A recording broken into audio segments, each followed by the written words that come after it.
It's a little bit after 5, so I'd like to keep things on time. Welcome everyone to the Clear Creek Watershed Coalition meeting, Board of Directors, and it's always a great turnout of folks. That very knowledgeable, the audience, I always say, is as knowledgeable as anybody up here. It's great to have that kind of group. So I'm John Lundell. I have the pleasure of being not only the mayor of Coralville, but for this year at least the chair of this group. So I'll call it to order. And I just want to say that the Coralvision, which is the local access television station for the city of Coralville, is broadcasting this and recording this. So it's not a big deal, but if you do want to say anything, we appreciate you using the microphone at the podium. And if you're doing a presentation where you want to stand off to the side, just pull the microphone out. It's wireless, and just hold it up to your mouth. And us up here just use these mics in front of us. So, okay, we're passing around a sign-up sheet too. We appreciate everyone signing up on. Thank you, Tracy. Let's start with approval of the agenda. Do I have a motion to approve the agenda?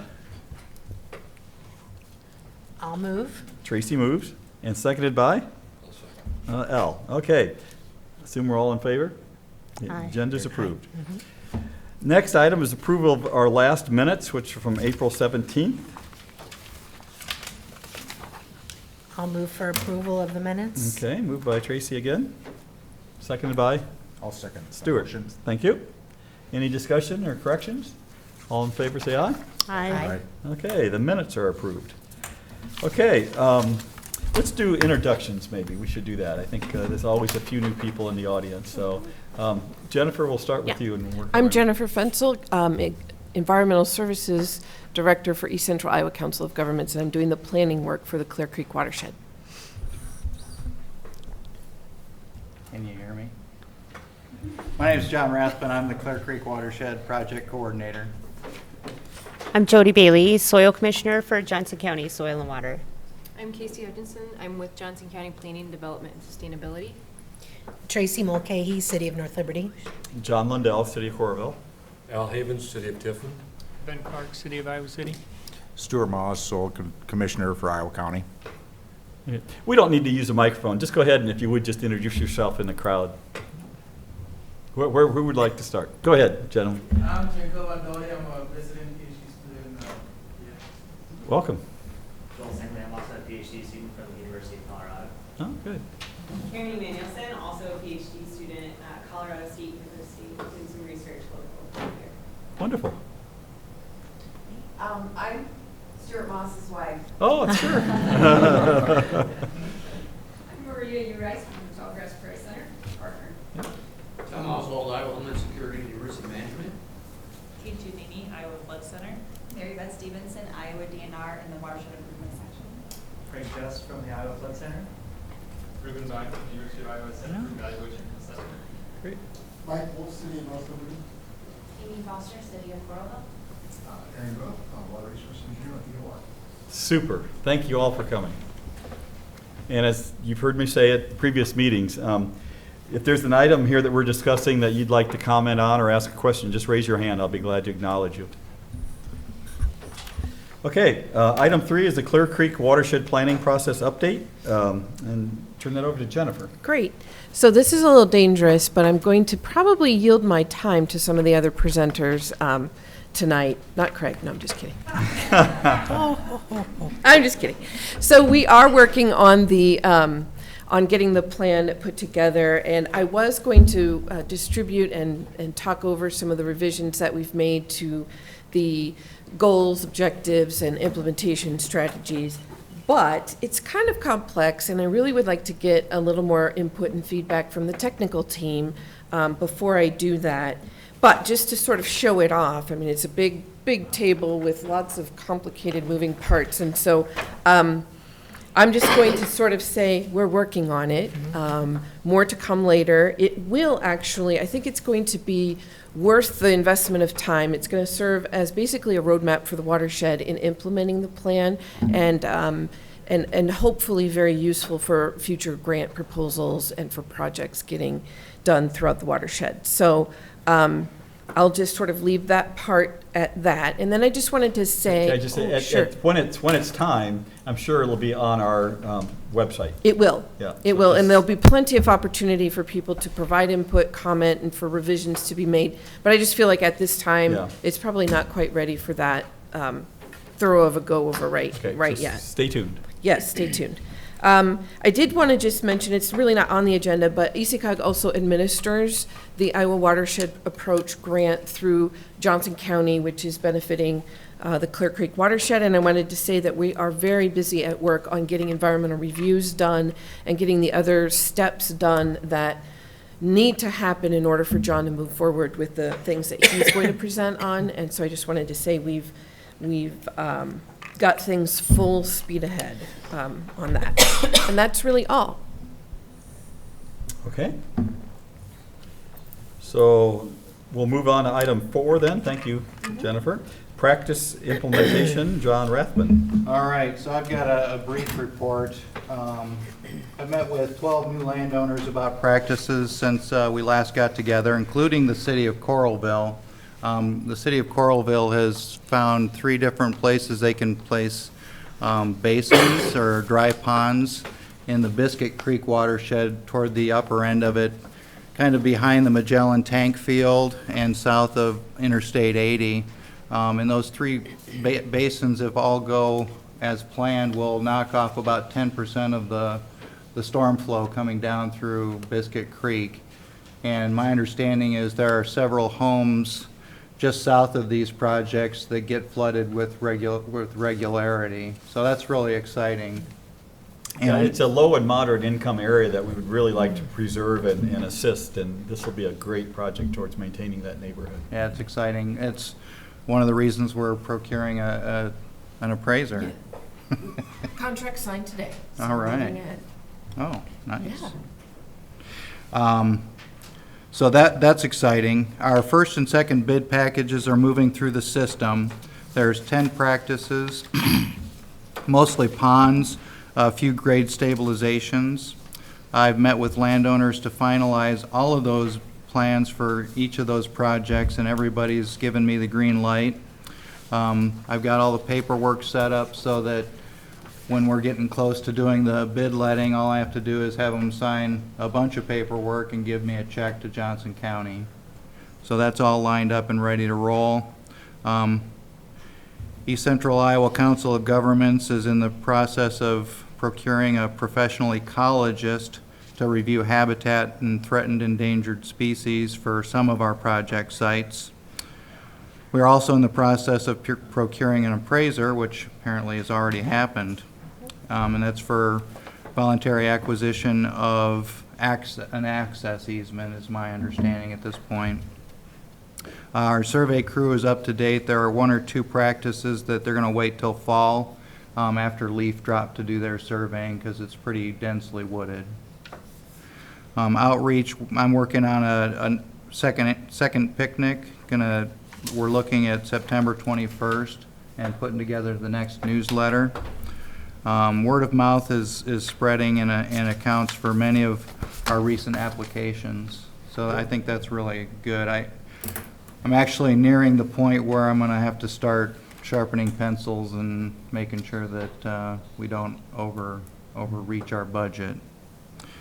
And then the next 2 items I'm going to need you guys to vote on.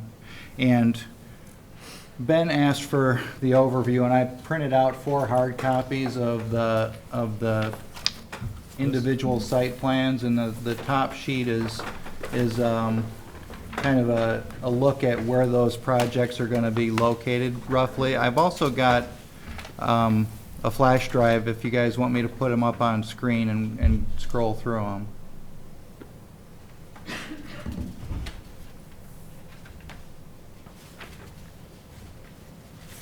If it won't take too long, you might as well. Shouldn't take too long.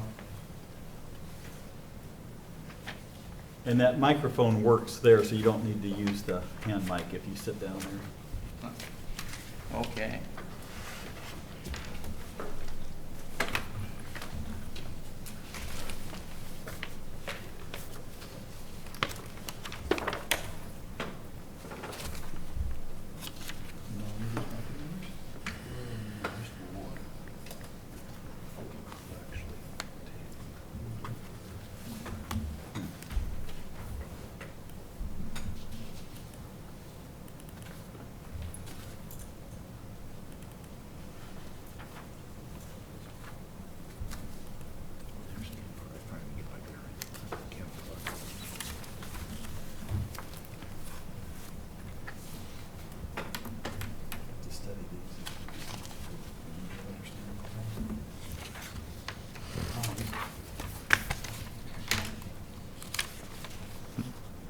Well, that didn't turn out the way I expected.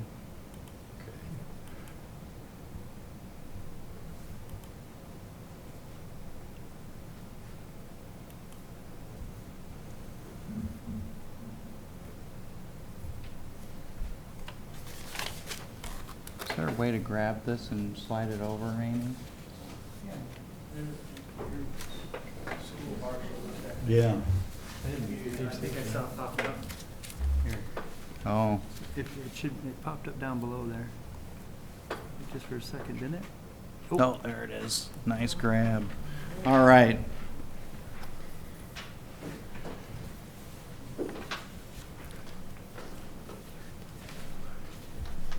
Do I have to press anything? No. Can you hear me? You're good. You You're can good. hear me now? Press Okay. it to mute. So, these are all located in the middle, sub-watershed, and there are 7 practices located on the northern boundary, and we've got 3 practices near the southern boundary. The 3 in the south are all ponds, and all but 3 of the ones in the north are ponds. So 4 ponds and 3 grade stabilization structures. 2 are rock chutes, which is kind of like a slide made out of rock that the water goes down. And 1 is like a dry pond. And those are the 3 that are all clustered together.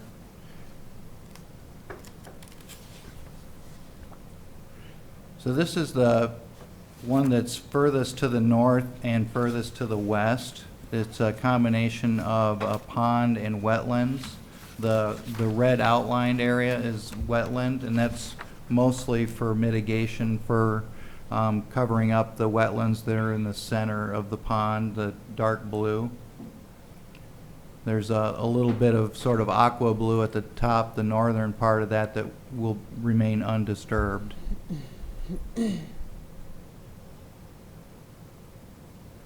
And if you guys have questions at any time, let me know. How many acres is that, like that cover, that it drains into that approximately? Let me check my notes. I did make note of that. So that first one is 91 acres that Quite a drains bit. into that. So I think it's about a 3-acre pond. The first one's kind of a favorite. This one's kind of also a favorite because it's shaped like the state I grew up in. This project is a pond that was originally done by the landowner back in 1945 or 50, in that era. And the dam is failing now, and it's maybe a foot deep. So they asked if we could maybe take a look at redoing it, and I told them that we could look at it if we're able to expand the capacity. So by building a larger dam, we're greatly increasing the capacity of this one. And this is the next one going east. This is one of the rock chutes, which isn't very intriguing in plan view. So this is on the edge of a working field. There's currently a pretty sizable gully for both of these, roughly 10 feet wide, 10 or 12 feet deep. So this is going to take care of this one, and then there's one just south of here. And in the course of working on this one, the neighbor whose property it's mostly on came in and wanted me to walk through the project with her. And I went out there and walked through the project, and she said, could I do something too? And you guys know the answer to that. So this is the other rock chute. This is a little bit further south. It goes into another neighbor's property. This is another pond. This is a little bit further to the east on the north section. This is one of the smaller ponds. It is got a 6-acre drainage, so it's less than an acre. This is another one of the larger ponds. This is in a pretty deep ravine, and just north of where the dam is Clear Creek. That has 39 acres draining into it. Another larger pond. This has got 90 or 81 acres that drain into it. On the north part of this is cattle pasture. They're going to fence the whole thing off so that there's no access to the pond for the cattle, but there's going to be a watering system down below the dam. And on the southern edge of the drainage way is currently CRP. And we've got all that worked out with the landowner and FSA right now, or in process anyway. Here's another Michigan one. Upside down though. This is all in CRP. For the CRP, they have to buy out the part that the dam is going to cover and also the spillway, and they're all pretty much less than an acre. I think this one has got the most. It's like 0.78 acres. This has got 16 acres draining into it. Now this is the dry pond, and this is the one that's adjacent to the rock chute. And she had considered maybe doing a regular pond, but it was small enough that she felt that she didn't want to deal with the danger of grandkids and horses ending up in the pond, so she went with a dry one.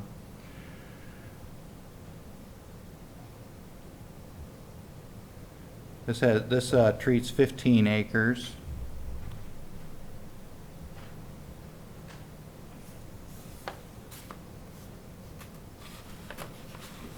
And this is another pond.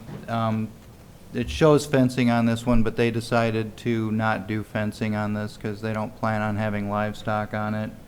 And it has 30 acres. So this is split up into two bid packages. The first two projects are both ponds, and that treats 108 acres. And the second group are 8 practices, and that treats 1,691 acres. So these two bid packages together are just short of 1,800 acres treated. Does it cost share cover like fencing and watering system? It does. For the so it Yeah. does cover that too then? Okay. It covers gravity feed. It doesn't cover pumps, but it covers the water line.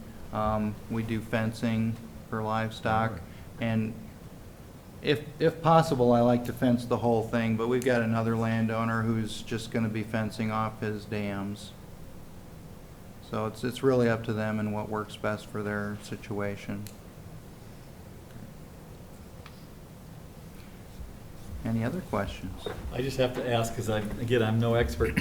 A dry pond, does that Yeah. mean it's dry until a large rain event, and then it holds water, slows it down, and then it eventually goes dry again? You're on the money. Okay. Yeah, so on a wet pond, the outlet pipe is up higher in the dam, so your Sure, water level sure. is there, and this pipe outlet is down at the bottom. Okay. So it'll fill up, it'll drain out, and then should dry up completely. Thank you. Any further questions for John on these projects? I believe we need to vote to approve them. If you would. Okay. I would entertain a motion to approve the projects that were just described by John. So moved. Moved by Jody, seconded by Second. Stuart. Thank you. Any further discussion? All in favor, say aye. Aye. Okay, thank you. Thank you very much. You bet. So our next order of business is the sheet with 11 names on it. These are all new applicants except for the top one. This is a gentleman that had approached me, and his soils weren't working out to do a pond, but his situation is such that he was interested in doing a wetland in another location on his property and a waterway as well. When we were out there, I brought the engineer out to kind of come up with some different ideas than what I was coming up with, and it's going to work out to be a really good solution for their situation. We're hopefully going to be able to run a cattle feedlot's surface water into the wetland to clean that up before it goes into Rhine Creek. So it'll be a nice situation. The rest of them, ponds. The raths are a couple of grade stabilizations. One's a rock chute and one's a dry pond. Matt Boyle is a wetland. Wascog is kind of similar to a grade stabilization. It's a water and sediment control basin, so it's like a dry pond. Couple of wetlands also, and a few ponds. Another wetland for Mr. Stramaglia. And then 2 of the 3 projects for the city of Coralville on Biscuit Creek. The reason we don't have all 3 is one of those is going to be hopefully constructed on Magellan's property, and we kind of need the landowner to fill out the application. And Mr. Holderness has already met with them once, and they've moved it on up the line to get approval for it. Magellan, if you don't know, is the large fuel tank farm that's just on the north side of Interstate 80 there. No, just the south side, actually. South side. I'm sorry. So, John, so I'm clear, these projects we're voting tonight to approve these, to take them to the design phase, or what are we approving? Yeah, it's just, this is kind of a process we started early on, where once I get the applications and they say we're ready to move forward, then I bring them to you guys and you say we're ready to move forward, so that we're all moving together forward. Our engineer has taken a look at several of these, but not all of them. Okay. I don't know how many I's and T's I'm supposed to dot and cross, but I'm trying to get them all. Okay, well, good. We do it that way at the English River as well. It's like a preliminary, it's just we approve the application for cost share. It may not work out. Okay. They may not proceed with the project, and we may end up with reservations, but at least it's a formality. The board knows these folks have applied, move them on to design. Keep it in the. Keep it, right. Yeah, keep it moving, yeah, Right. okay. Well, then I would also entertain a motion for consideration of giving preliminary approval to these 11 projects. Motion by Al. You want to second it? Seconded by Stuart. Discussion? All in favor, say aye. Aye. Okay, they're approved. Thank you. Thank you all very much. Anything else, John? That's all I've got. Okay, thank you. We're going to have another pie contest at the picnic. Okay, look forward to it. Last year, everybody that came brought a pie. It was a tough call. Okay, item 5 is the Iowa Watershed Approach Partner Updates. Craig Just. Yes, thanks for having us here today. We had an RFQ go out recently to do what we would call, in the broader scale of the Iowa Watershed Approach Project, a community flood resilience action plan process. And we've got one in each of the major watersheds across Iowa that we're targeting in some form or another. And there's one for Clear Creek / Coralville, and that RFQ has been bid out, and a firm has been selected. So Ostig Planning Services, and they're relatively new by that name, but that's Vanessa Fixmar-Orez, if you've ever worked with her in the past. So that's her new firm, and we met with them today. There's some other familiar faces that you guys might be aware of, like Judy Joyce, used to be Earthview Environmental, but now they're 7G, works with that organization out of Des Moines. She's consolidated with them. And also John Bowler from the Food Pantry and some other things in town is on that team as well. One of the, I guess, major criterion, one of the major criterias, the criterion single. Anyway, one major thing that the Iowa Watershed Approach Project has to deal with, since the funding comes from Housing and Urban Development, is to have a lot of the resources benefit low to moderate income populations. And so we've chosen, as our flood resilience team, to, when we do it at this community scale, to really find some neighborhoods that have some concentration of folks that might be in that category, that might be particularly socially vulnerable to floods, and knock on some doors, have neighborhood meetings, community meetings, work with the city, and really try to put some sort of plan together that might be able to reduce that risk that neighborhood faces, but then also recognizing that there might be some disproportionate issues that those folks would have to deal with for them to kind of build their own personal resilience. And so put that plan together and really try to move a neighborhood forward in particular in this particular case. So more to come on that. That thing just got awarded. We just had our first full team planning meeting this morning, but I did want to let the board know that firm was selected for that process. It's about an 18-month process, give or take, and we've asked Astig to come regularly to this meeting and inform you guys as needed, or emails, you name it. And so we will be doing some introductions from their team to your team in the coming days or weeks. Any questions or comments on that topic? Okay. The other thing is a nearly $1.1 million award from EPA to build stuff in Clear Creek and also at the Johnson County Poor Farm. Thanks go to John and Jennifer. This is why she yielded some time to me so I could talk about her and thank her. And so in the early planning phases, John and Jennifer helped brainstorm some ideas with us, which was great. Also, big thanks goes to Kate right back here too, with respect to the idea of working with the Johnson County Poor Farm and others.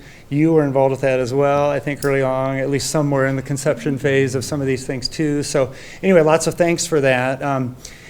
In a nutshell, 3-year project. It's called a cooperative agreement funded by EPA Region 9 and their Gulf of Mexico program. And so essentially made the argument, if you want to deal with Gulf hypoxia, you should look at Iowa, even though we're very far away. Here in Iowa, we know why, and they knew why there as well. And by the way, I have to thank Stuart. You wrote a letter of support for that project as well, so thank you so much. Anyway, so it wasn't a hard sell on their part. They really liked the proposal. In a nutshell, there are $350,000 of funds for building BMPs of various kinds. It's also called a farmer-to-farmer granting program, and so we're also charged with having some watershed kind of conversations, farmer-to-farmer, and we have this urban component to it as well, where we want our urban food consumers to be meeting with farmers up in the watershed, just to break down some stereotypes and have some conversations about how things happen in that watershed context. The Johnson County Poor Farm, they put in some drainage tile for the Grow Johnson County operation there. They got a few acres of community gardens there, and they had to put in drainage tile there, believe it or not. And so one idea is to intercept that drainage tile outlet, put some sort of a bioreactor or a pond or something, but with a little bit of, what would the word be? Demonstration flair to it, right? If you've seen a bioreactor in real life, it's really a boring looking wood chip thing, and you kind of look down at it and go, wow, beautiful bioreactor. At least I know it's beautiful because I'm an engineer, but the casual passerby, it's really hard to appreciate those things. So, we might build it out of acrylic, and it might be above ground so you can see a cross section of it. We'd also put sensors and flow meters, before and after, so you could get some, data on how it's dealing with nitrate and different things like that. So those are some of the things we're brainstorming. But in the end, it's really a large group of folks that are going to get together and really decide how to spend that $350,000 as best we can. So other partners are, Johnson County Conservation Board, and the Johnson County Supervisors, obviously, as well. And if you haven't been out by the Poor Farm lately, it's getting redone, and it looks sharp. And so there's going to be an event space there in a restored barn. That barn, as I understand it, will be ready as early as October to start having some events. And so we'd like to have some events there in this context, as well as put in some demonstration BMPs so we can kind of meet there and walk around and talk about it. Another thing that was mentioned in the proposal, and I think, John, you probably had it on your map up there, But there's an 80-acre floodplain forest just west of Tiffin, just off the nice Clear Creek Trail there, that's managed by the Johnson County Conservation Board. And in the proposal, I had some LiDAR data where you could see the historic oxbow that used to be there. It's gorgeous, actually. I can't believe it's so defined.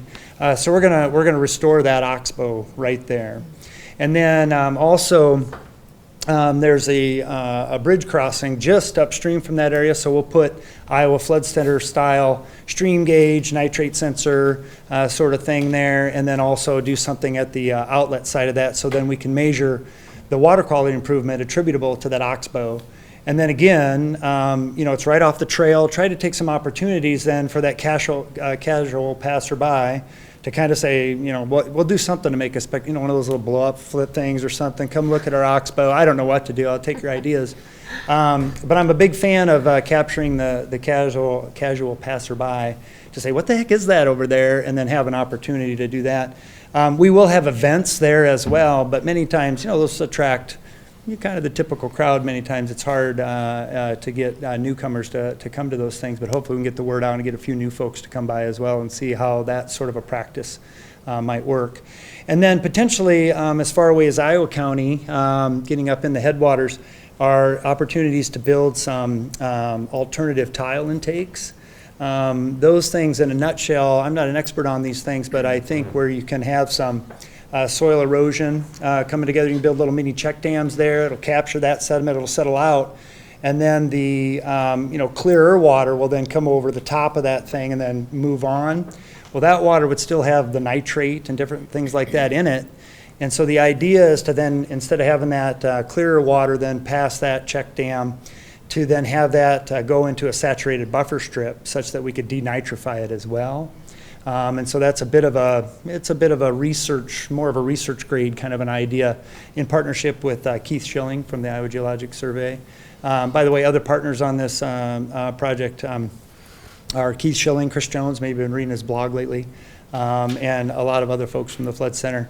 And then I'm an educator, that's what I do, and so we've got graduate students in this as well with the idea that they graduate someday, know a little bit more how to do this, so then we've got other really great engineers in the room already that can do it, alums of our program as well, but the more the merrier, right? So then that they could come out and be knowing how to design these practices in the future so we can expand this even further beyond Clear Creek and whatnot. So I think that's in a nutshell what's going on there.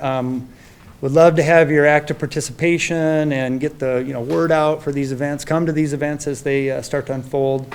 Again, the project just launched, got word on June 30th that it was officially funded, but we're getting things rolling. So questions or comments on that? Sounds great. Yeah, how about that, right? All right, thank you. Okay. Thanks, Craig. Okay. Next item is nutrient tracking. Karen?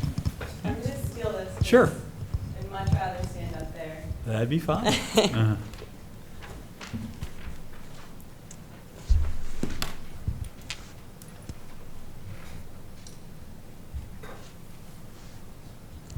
All right, thanks so much for having us. My name's Karen Emanuelson. I'm here with Jan Koba and Joel. We're here representing 4 different universities. So Colorado State University, the University of Colorado Boulder, the University of New Mexico, and Colorado School of Mines. And so our main question is, how do interactions of transport, so how the water moves, and stoichiometry, the balance of different nutrients, maximize stream nutrient retention? So to kind of back up, our project is trying to look at this a little bit differently than other researchers have. And so when we talk about a stream, we're not only talking about that main channel thaw leg, but we're actually looking at different stream compartments. So we're looking right below the stream at what's called the hypereic zone, where groundwater and surface water exchange. We're looking at that deep groundwater flow paths, and we're also looking at kind of surface transient zones, which is those little pools and side places where the water is not moving as fast as that main channel of the stream. The second thing we're trying to do different is we're not just looking at carbon, phosphorus, or nitrogen, but instead we're looking at how these cycles interact and how they affect each other. And that's kind of that stoichiometry component. And so our research questions are, how are locations and times of high stream nutrient retention controlled by the transport, how the water is moving and how fast it's moving, versus the stoichiometry, how the supply of N, C, and P are in balance or out of balance. Second are metabolically active compartments with relatively low fluxes, like that hypereic zone, more efficient at retaining these nutrients than maybe that main channel thalweg. And so they're pretty diverse questions, and we really wanted to come at them from a lot of different angles. So we put together a huge team of engineers, geophysicists, biogeochemists, hydrologists. Up top are the principal investigators, one from each of the universities I mentioned before. Below you'll find our 3 photos. We're the PhD students that are on the project. We're also getting help from a research associate at Colorado School of Mines. And this is just kind of that main, that very beginning point of everybody that's involved. We have a lot of different undergraduates that come and help us in the field. We have more students that are helping us in the lab. We're working with high school students. And we're also trying to work with community partners and kind of spread the word here. So we really are trying to expand further than just Colorado or New Mexico. In order to do this, we needed to find funding. So we're funded by the National Science Foundation, and we fit into 2 kind of big programs of theirs. First is the Infuse program. It works to support collaborative research in the food, energy, and water systems, specifically those that are kind of bridging some of the gaps in between those systems. We also are working within critical zone observatories. So the critical zone is described by everything from the tops of the trees to the very bottom of the groundwater. And NSF has set up different observatories throughout the whole country as research sites to share data from different projects and also help build up that infrastructure so we can use it again and again. And so we wanted our project to not just focus on one specific ecosystem and one specific problem, but to be able to be translated across different biomes, different environments, and have maybe a little bit more impact with the results that we find. To do this, we're traveling to 3 different locations. Last year, we started in Colorado, in Boulder. So this stream looked like a mountainous stream, very steep, high gradient, snow melt driven. The next year, we're here in Iowa. And so very different levels of nutrient concentrations. It's a flashier system, very storm driven. The land use around it is, very productive and not something that we have in Colorado or in the mountains of Colorado. And it's also much bigger of a stream than some of those small mountain streams that we worked on last year. Finally, we're going to New Mexico in year 3. Again, extremely different system. We're back to being snowmelt driven, but it's very slow, meandering, kind of grasslands. And in order to do this, we needed not just the help of our funder, but a help of actually a lot of people right here in this room that I wanted to give a big shout out to. So Stuart has been an amazing landowner that's offered us access to do some studies right on his land and on his stream. We wouldn't have found Stuart if we didn't have Kate and all the Iowa flood control folks kind of helping us out and providing data. They have an incredible data information system that we rely on heavily. And then John for inviting me here today and also kind of keying me into some of the stuff that's going on in Clear Creek, which kind of helps inform a little bit more of what we want to do here. And so in order to attack these questions, we have 4 main methods. First, we're doing a tracer injection. And so here's actually a picture of a continuous tracer injection. The overall idea is that we add things to the stream, and with our array of sensors and actually hand water samples, we measure what happens to what we've added to the stream. And so it's kind of increasing it above background levels, and it gives us an idea of processing. We know exactly how much we put in, and now we're going to go further away and figure out how much is still there. We collect water samples from all of those stream compartments, so not just the stream water we think of, but actually down into the subsurface. And then we monitor both during these experiments, but also all of the background information. And so we're looking at conductivity, turbidity, carbon, nitrate, and stage. And then we're monitoring the deeper flow paths, putting in groundwater wells and using a very fancy tool called electric resistivity. And I won't go too far into it, but it's to try to get a sense of how much that groundwater is exchanging deep into the subsurface.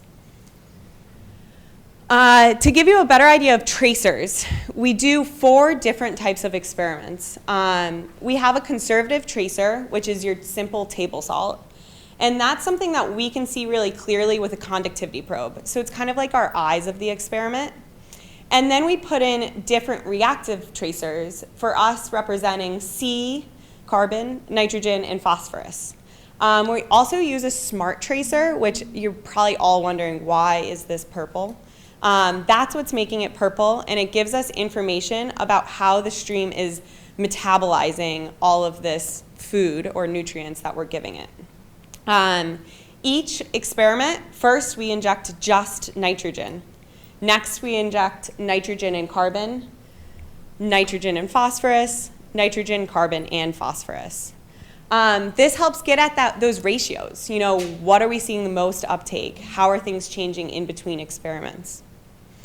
And then a very simple kind of overview of our field site. So we have our injection site way up here, and then we measure it throughout the stream reach, taking water samples, again, over all of those different depths. Over what time period do you do? Yeah, for the continuous injections, we're dripping it in slowly for 4 hours. Okay. And so the travel time in Iowa from this very top to this very bottom station, it takes about 1 hour and 15 minutes for that water to reach us. So it's a day's work to start the injection, and then we monitor it, and I'll show you. It kind of looks like this when we graph it. This is kind of just a cartoon, but the squiggly red line is our background, and then this blue line would be kind of what our experiment is doing. So it raises it way up, and then it falls way back down. So in order to capture the whole thing, we're probably looking at about 6 to 7 hours over a day. And so in doing that, we're trying to quantify how much nutrients are being retained. We're trying to determine the limiting nutrient. What is limiting the system from taking up all the nutrients that's given to it? We want to know something about stream metabolism, which you're probably thinking about your own metabolism, and that's a really good correlation. How productive is it being, and where is it being most productive, which compartment? And finally, and the reason that we're doing this over such diverse sites is we want to look at the data from all 3 of our field sites over these 3 years and develop transport models. And those models are we're working to improve them to not just look at how the water's flowing, but also to incorporate those ratios of the different nutrients that we're providing it. Kind of beyond just the science, we're really working to try to train scientists. So I'm in training right now, as are they, as is everyone that's working with us. And we also want to try to bridge the gap between science and restoration. And that's one of the reasons I was really excited to come here tonight to talk with all of you. By incorporating different field sites and kind of trying out something that's very new, we can see, A, if it works, and B, if it does work, who would be interested in it. And so I don't know if we have that much more time for questions or a little bit of back and forth, but I would happily answer any questions, but I would also be really interested to hear and what information you guys have and are using to develop all of the projects that you were going over today, and what would make it easier for you guys to do your jobs better, I guess. I have just another question about injecting the tracers into the stream. Do you have to wait a period of time between them? Let it clear out and so forth, or Exactly. like a day, or one a day, or something, or? Yeah, we make sure it goes back to background levels because it really messes with our study. It also messes with all of the wildlife there. If we kind of shift everything too far beyond what's normally there. Okay. And so we've worked with the DNR to get permits and then kind of decide on that kind of timing. Any other questions or answers to her questions of us? When do you guys plan on writing your paper? That's the hardest question of them all. So we're just starting to really be able to dig into the analysis. It takes almost a year to get all of the actual numbers back from the experiments that we have done right now. So then we get to work and we'll write some papers and throw them out there. So you'll probably wait till all 3 sites are done? There's a really good chance that, I mean, we all have to write many papers. So depending on what we find, I would expect we'll write probably a paper about each site and then maybe a bigger kind of comparison paper. And 850 meters is about a half a mile? Just over a half a mile. Okay. I'd say, from my point of view, I do a lot of stream restoration work and wetlands and nutrient reduction on the river water itself. And so, from my point of view, anything you can do to increase and improve the quantification of these nutrient transactions and you know, exactly what practices we can use in the stream, in the riparian zone, to improve the nutrient uptake or harvest, sequestration, whatever we do to slow them down and get them stop going south quite so fast. Would help a lot. Definitely. Do you guys normally, how long do you normally monitor after a project? No. Yeah. And so that was, and is that like from funding agencies? There's no support to do that? Right. Would that be your biggest issue? Right. A 5-year requirement, but no funding to do it. Okay. So you gotta kind of stitch it together. So I think for, right, John, for what the projects you proposed, the Army Corps would require a 5-year, is it Corps? But a 5-year monitoring, you're supposed to do 5-year monitoring because it's been brought up before in the, this big project, like who's gonna do that? Yeah. About the maintenance plan, And, yeah, so a little bit. 5-year It monitoring. depends on the funding source Maintenance too. plan? So I work at DNR and some of our funding comes through EPA. We have ongoing watershed projects. We're continually monitoring and tracking our progress That as doesn't new have water practices are quality, does implemented. it? Yeah. And so those projects, some of them have been underway for 10 years. So we do have some good data sets for those practices. Not really comprehensive data, more specifically tracking like whatever the stream happens to be impaired for example. Absolutely. And then that funding typically for monitoring goes away when the project is done. So yeah, that's just one example, I guess. But yeah, we don't always have the opportunity to monitor practice effectiveness. That's a pretty big shortfall in Iowa right now. I will say I worked at a nonprofit in California before I went back to school doing watershed restoration, and we found the exact same thing. They want you to monitor, but I didn't know how that translated regionally. And just another quick comment, you and I have emailed in the past, but as before I got this new funding for this whole project that I just described, and effectively that oxbow that I talked about, we want to know its metabolism. I would come at that more from an environmental DNA standpoint, so I would, see microbial ecology there that would be responsible for the metabolism of which you speak. And so some of the stuff I've done in these sort of settings would be very complementary to your techniques.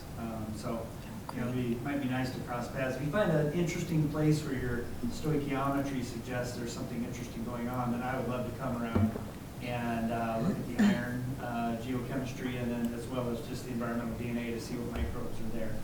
That's awesome. Anyway, that's an open invitation. Great, thank you. I'll definitely keep you in the loop. Anything else? Is this a summer-long project for you and your colleagues? We've been here in Iowa since June 1st, and we're Okay. just about to wrap up. So yeah, Oh, okay. we got to get back and get ready for school and get these samples to a lab. I have a question since you are on our farm. Yeah. Are you finding like fish or tadpoles or anything in the stream? So much in the stream. I actually pulled something up today that was covered in fish eggs. There's a lot of little fish, tons of frogs. Any turtles at all? Or? I haven't seen a turtle. And I will say I've personally become more interested in bugs since coming to Iowa. I have never seen the diversity of insects that we have. Lightning bugs. And lightning bugs. Those were I was more familiar with, but Okay. different dragonflies. It's a new hobby I've came about. So yeah, it's definitely a very vibrant stream. You know, the infusion of more of that type of thing would help with the nutrients, you know, changing the nutrient level by having more fish or more. There used to be chubs, that's what we call them. Lots of Yeah. big chubs. That were, but I don't know if they're still there or not. They used to be like under like pools, like under bridges or. Yeah, I noticed the biggest fish upstream of the bridge where it's pretty shaded, but that I have seen them like throughout the whole reach. So there's a lot living there. Thanks again for having Okay, thank you, us Karen. come here. Yep. We really appreciate that. Okay, that's, makes our meetings more interesting to have guests and presentations like yours, so. We all learn. Well, I think we'll keep moving on then. Item 6 is announcements and events. John has mentioned a little bit about the picnic, which is September 21st at Kent Park, 11:30 in the morning. Is that a Saturday? It is a Saturday, and there's not a Hawkeye football game. Okay, that's the bye week, huh? So I don't know about state. I didn't go that. Okay. I didn't research that far. But yeah, Hawkeyes are not playing that day. Okay. Any other announcements? Anybody from the audience have anything they want to announce? Okay. It's funny because the one thing I written down that I was going to announce, she just walked out of the room. And just to congratulate Amy Foster, our City of Coralville stormwater technician, who's just been back a couple of weeks from maternity leave. And congratulations to her and her additional family. So get that in a minute. So at least I said it, even though she's not in the room. So. Public comments. That's kind of always throughout this public comments. Our next meeting is October 16th here in this room at 5 p.m. Nothing else? I'd entertain a motion to adjourn. Stewart's moving to adjourn, seconded by Ben. Nobody wants to go. We all wanna Before I stay. say adjourn, Amy, I just got done congratulating you and your family and welcoming you back. So. I got her a bug key, an Oh. Iowa bug key. Oh, cool. Okay. Okay, I think we're adjourned. Thank you very much. All right.